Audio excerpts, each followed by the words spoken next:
Yo, what is going on, gamers, and welcome to a Titanfall 2 gameplay video. Hey, I'm True Vanguard, coming at you with a video that is hopefully going to help you answer the question of whether or not Titanfall 2 is worth your time and worth your money.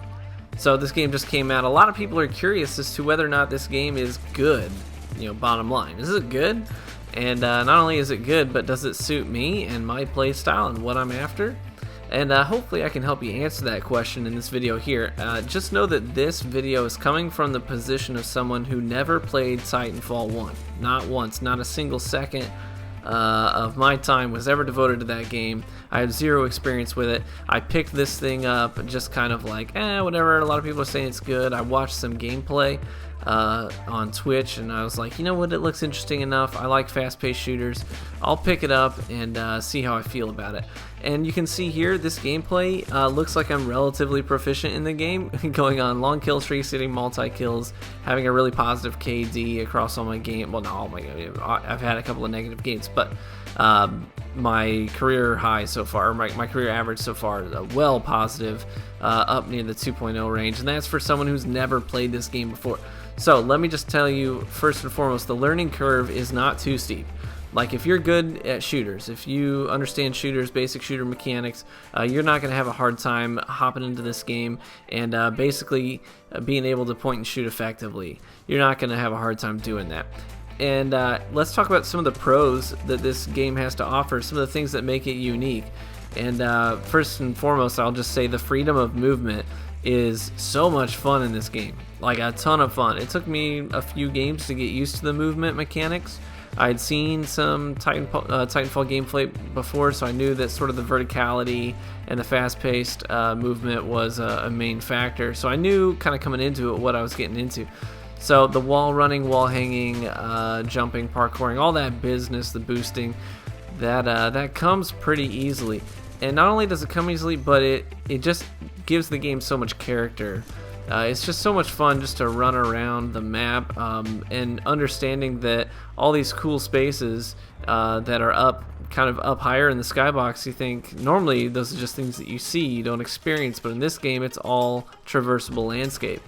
So you have the freedom of movement to play the game how you want, go where you want, be the kind of player that you want to be. Do you want to be passive? Do you want to be aggressive? I will tell you that in my brief experience of time with this game, it seems apparent that aggressive players are a little bit favored. If you're more of a passive player, you may have to sort of adjust and try and be a little bit more aggressive in this game. Otherwise, if you are the kind of person who likes to play with other people, maybe your friends, then you can probably get away with being a little bit more passive as long as you're communicating and team shooting, locking down choke points and bottlenecks. But the thing is, there's so many different angles people can approach from in this game because they're not restricted to just a two-dimensional plane where they walk. Like, they can jump and boost and wall run, so you just have to be looking everywhere. So it's such a fun game. I will say that I've got several hours put into it so far, and it's just so much fun. And when it comes to fast-paced shooters like this, I'm a solo player. Now, I play mostly social. When I game, it's mostly for social purposes. I'll play Battlefield with a buttload of friends, and Destiny with a bunch of friends. But this game kind of satisfies my solo shooter craving. I really enjoy playing this game solo, just running around and feeling like a lone wolf. You're on a team, but you feel a bit like a lone wolf. I really appreciate that in a shooter that's friendly to gamers like that, and I don't feel like I was at a disadvantage at all being a solo player in this game. So let me also say another strong point in this game is weapon balance. Weapon balance is, I think they nailed it. I have a couple of gripes, but for the most part, it feels really well rounded, really well balanced. Because I'm using, for the majority of my gameplay, I was unlocking lots of new guns, but I stuck with this AR. It was the very first one that you get in the game, the R201. It's the very first AR that you have access to when you start playing the game. And it feels really powerful. Like, I was going against players who had the final tier weapons unlocked already, and I didn't feel like I was at much of a disadvantage, if at all, just because I was using this gun. It was really accurate, it shot really fast, and I felt like it did plenty of work in keeping up with the pace of the other players who had what you might consider better weaponry. So I think gun balance seems to be pretty solid. I also like the character that all the gear has. It seems to have a lot of its own sort of individuality, its own flavor. So I really appreciated that. Like, you just saw me using a gravity star. It's a throwing star that sucks people in like a black hole and detonates. It's like, I haven't seen that in too many games. A throwing star in shooters that does that. That's pretty cool. So I like the character of all of the gear. It made for a pretty fun experience. I will also say I noticed that they're not too stingy with the high-tiered weapons and gear. So, a lot of times, like, one of my biggest gripes with Call of Duty is that some of the guns that were the most fun to use, you had to dump hours and hours and hours into the game to unlock them. Then you play with them for a few days, and then you prestige and you lose them again, and they started to adjust to that and let you have access to those things earlier if you chose to, utilize certain things.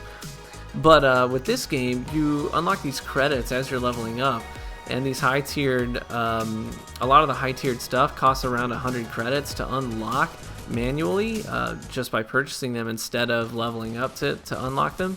You can just use credits on it. And I will say I got 100 credits in, I think, maybe 3 hours. 3 hours of gameplay to unlock something that's end game, sort of the top tier loot. That's not bad. That's not bad at all. So I unlocked the highest tier AR. Someone had messaged me and said, "Hey, you gotta unlock this thing." So I took their word for it. I dumped my credits on I think it's called the Flatline, and it did great. It was a fantastic AR. So they're not too stingy with that, top tier weapon and gear. A few hours of playing, you level up enough to get some credits, and then you can unlock that stuff if you would like to. I also like there's a lot of customizability in between your pilot, the way that your pilot, you have an invisibility, you can have grappling hooks, you can have a sonar that sort of pulses, you can see people through walls and it highlights them on your radar. You see the invisibility here on this guy. There's just lots of different ways that you can customize your playstyle, and I'm also a big fan of cosmetic stuff. There's plenty of cosmetic things you can unlock, like skins for your guns, and even skins for your pilot as well. And you can customize your Titan, and there's a lot of different options you have with your Titan as to what you can do. I found myself playing, a majority of my gameplay was pilot on pilot. You see the gameplay in this video is just pilot on pilot. So I played maybe 20 minutes worth of PvP that had Titans involved. But then I thought, I really just want to get used to the shooting and moving mechanics. So I jumped into pilot on pilot, and I found myself staying there for like 5 hours. So I really enjoyed it. The Titan gameplay is fun. I really enjoyed it. I think that's a core part of this game. I mean, it's called Titanfall, so I will get back into that, I'm sure. And the Titan that I was using was the sniper. I really enjoy sniping, so I was using the sniping Titan in the playlist where Titans were enabled. So there's just a lot of customizability. You can really tailor make your pilot how you like. And say you spend a lot of time tailor making that pilot and it's just not working in a particular match, but you have access. I mean, you can customize, off the top of my head I don't remember, but it's like maybe 15 different loadouts that you can customize. So you can just set up a loadout for every type of engagement you might find yourself in. So adjusting is really easy if you just take the time to set up those loadouts in advance. So, is the game good? Is it worth your money? I think it depends on what kind of a player you are. Do you enjoy these fast-paced shooters like this? Do you enjoy movement-based shooters? This is highly based on mobility. If those two things are true for you, you might really enjoy this game. Do you like shooters that feel really rewarding? You might like this game too, because I can tell you, you play one match and then it just starts listing all the things that you unlocked, and you're like, what? Whoa, holy cow! That's just after one game?